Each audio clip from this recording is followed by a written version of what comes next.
morning I'm making my way down to the old railway station here in Strathpeffer. My voice sounds way down in the dungeons, doesn't it? There's a bit of clag still in the old pipe work, but going out for a nice walk, that should help to clear it. I'm still puzzled by these trees though. I mean, look, there's all those magnificent trees over there in the gardens that you saw in a previous clip, and here obviously this is a well planned and well planted avenue of trees. I really know very little about trees. The building itself here dates from 1877.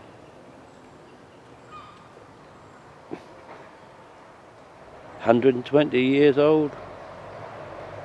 That seems a bit young for the looks of some of these trees, but excuse me.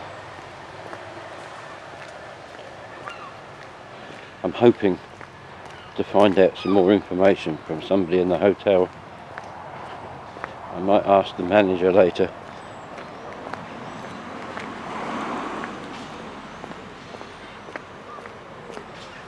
Anyway, however old or young they are, aren't they lovely trees? Of course, it's just after 7 in the morning, so people are getting up and moving about.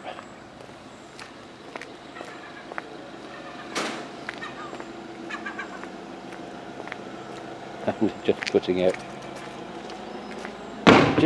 out the cones for some roadworks. Yeah, the markings are on the road there. I wonder if that's going to cause us any problems over the next few days.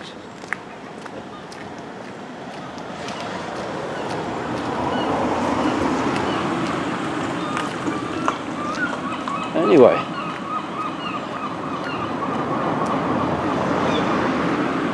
here we are. Signpost to the old station museum.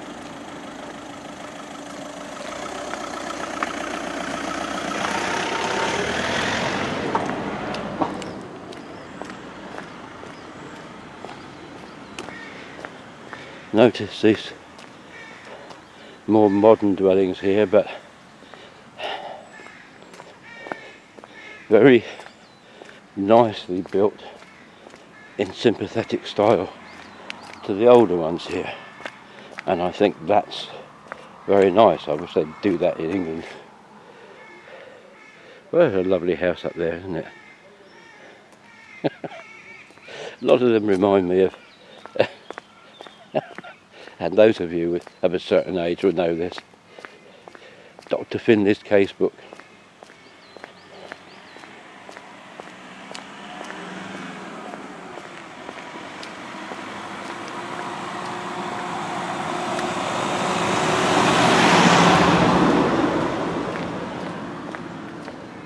Oh boy, look at that. Remember Janet? Andrews? How about living there?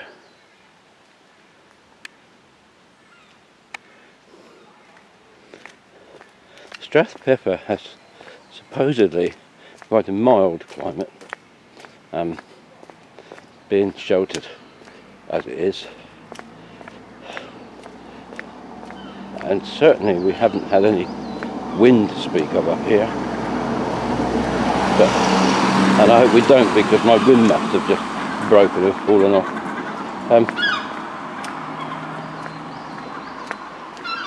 But when it rains, it rains.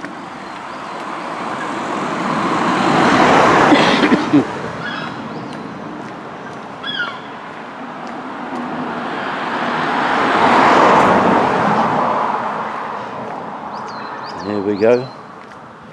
Just a word or two about the railway here. The railway arrived in Dingwall probably around about 1860, 1862, something like that. And they wanted to press onwards to kind of Lochoush. And at the time, Strathpeffer was being developed as a... Oh, sorry. I've just got to show you this. I don't think I've ever seen a tree like that. Again, it's a fir of some kind. But look!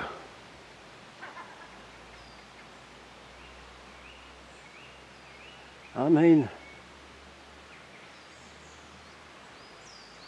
these kind of trees seem to be all over the place around here. And I wish I knew their names.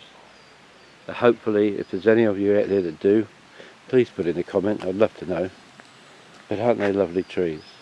Yeah, as I was saying, that they were developing Strathpeffer as a spa resort at the time, and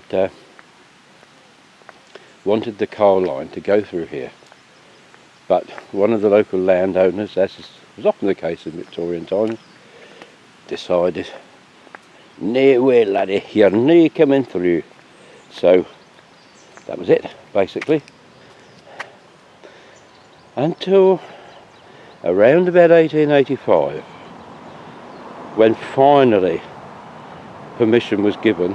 But of course by that time the West Highland, the kind of Lochoush line had been diverted. So they allowed a branch line from the point where it had diverged and turned right down here to Strathpeffer, which came in from that end of the station and to this terminus, and that was opened in 1885.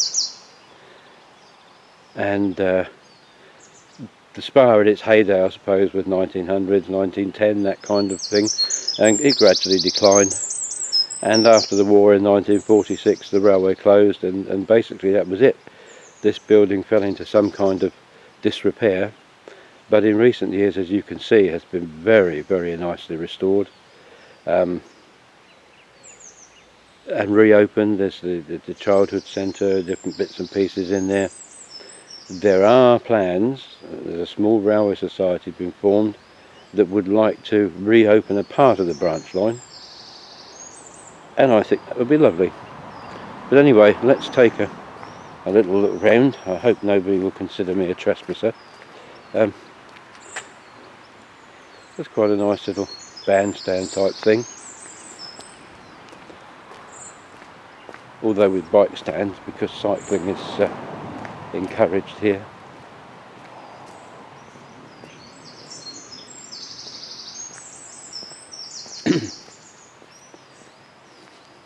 And here is the station platform. But before I do that, I'm just going to walk up here. You can hear water in the distance, and you see that lovely station canopy.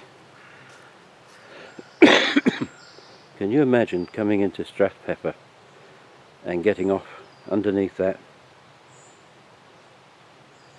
coming for your spa holiday and drinking what was probably the most foul tasting water you've ever had, but because it would do you good, you put up with it. Oh, here's an interesting little thing.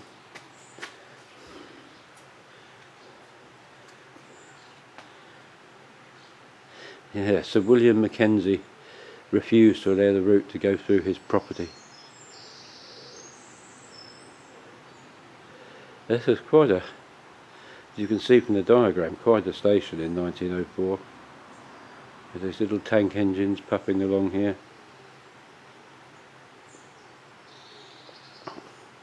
I even had trains direct from London, but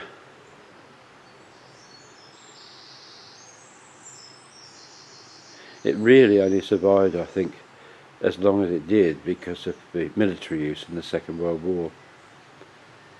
But anyway, there we are. A little bit about Strathpeffer station. It seems incredible to be walking along here and There are photographs of it. 1884, 1914, 1910, Second World War, and then after the war in the 1950s. Look at that, isn't that sad? How nice that somebody has realised the historical significance and reopened it. There's a little bridge here.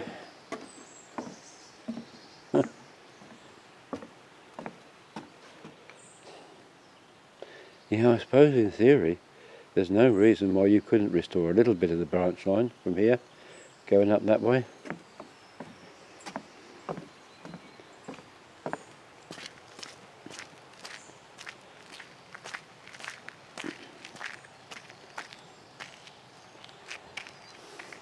Can't get far enough over to get too much of a view, but look at this.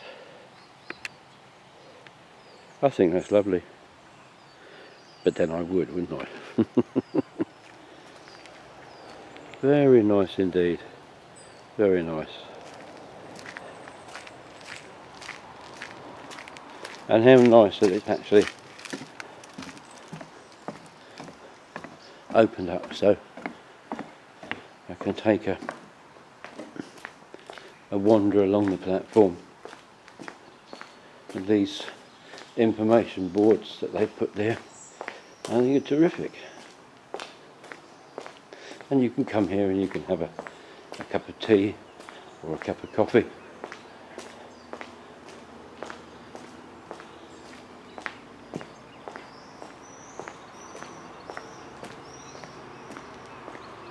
This probably would have been the way out, I guess.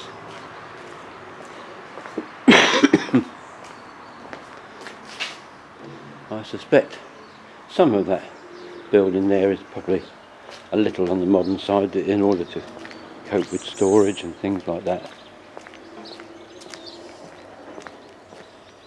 This is a classic example of a north of Scotland Victorian railway station. And I don't think you get very many preserved railways or preserved stations in this kind of condition. So I think a big congratulations needs to be said to all involved.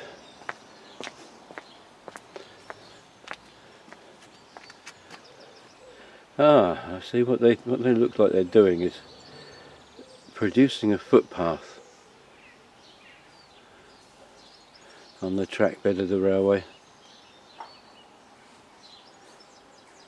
Now let's have a look and see if I can. Yes, here's the railway from Dingwall. Okay, and at that point was where, when they wanted to build the original railway, they said no. So it had to take a sharp curve up there to the right and end up with a station about 2 miles away. You know. But here we have the course of the original line. When it was opened in 1885, it came more or less straight along there and into Strathpeffer station. So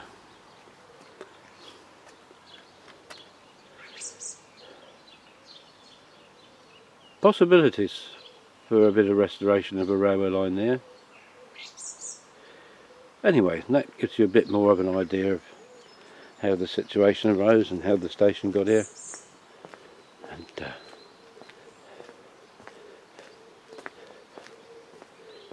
I hope you found this a nice, informative little walk. They have a little railway trail here that you can go on to have a look at different bits and pieces. Though looking down the trail this morning, it's rather too wet. I won't do that. But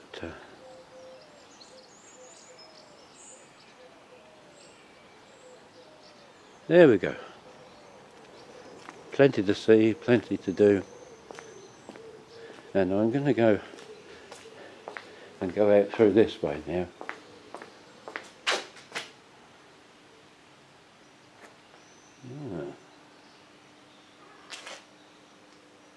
Ah, I'm glad I looked at that.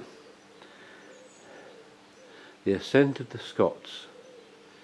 This seems to be part of there's a series of these artworks by this man called Alistair Bredner, who has carved different bits of history of the rise of the Scots and the Jacobites and what have you. And look at this.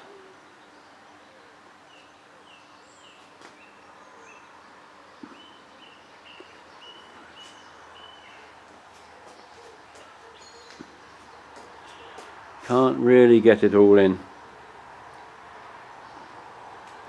but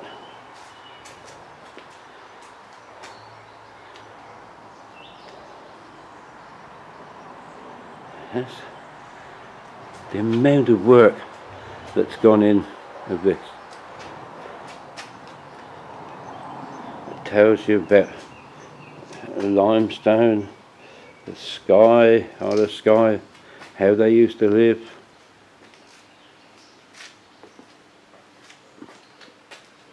I think that's lovely, isn't it? And right at the top there's even more. It's probably a Pict. And the wording is, "We stand on the shoulders of our ancestors." And one thing you can say about the Scottish, they take their history very seriously indeed. And ancient traditions are kept alive up here. The clans are fiercely maintained. There's one clan, I can't remember the clan's name, but he is the clan chieftain by birth. He lives in South Africa, but every year they have the big clan gathering, and he comes over from South Africa and presides over the clan gathering. So it doesn't matter where you are in the world. If you are a member of a Scottish clan and you have genuine Scottish clan descendancy, you're as much a part of Scotland as anyone who lives here. And with that, I will just come over to this side. We'll take a last look at Strathpeffer station, and as the bird song begins to get a little bit louder, I will bid you farewell for this session, and hope you've enjoyed your visit and found it a little bit informative, even if I didn't have time to go into too much detail. Well, I've just moved on up into the centre of Strathpeffer, just to have a little look round and show you what's here. There are just so many hotels here, and they're all legacies from the, 10 minutes ago there was hardly any traffic. All legacies from the days of it being a spa town, village. That's an interesting looking church.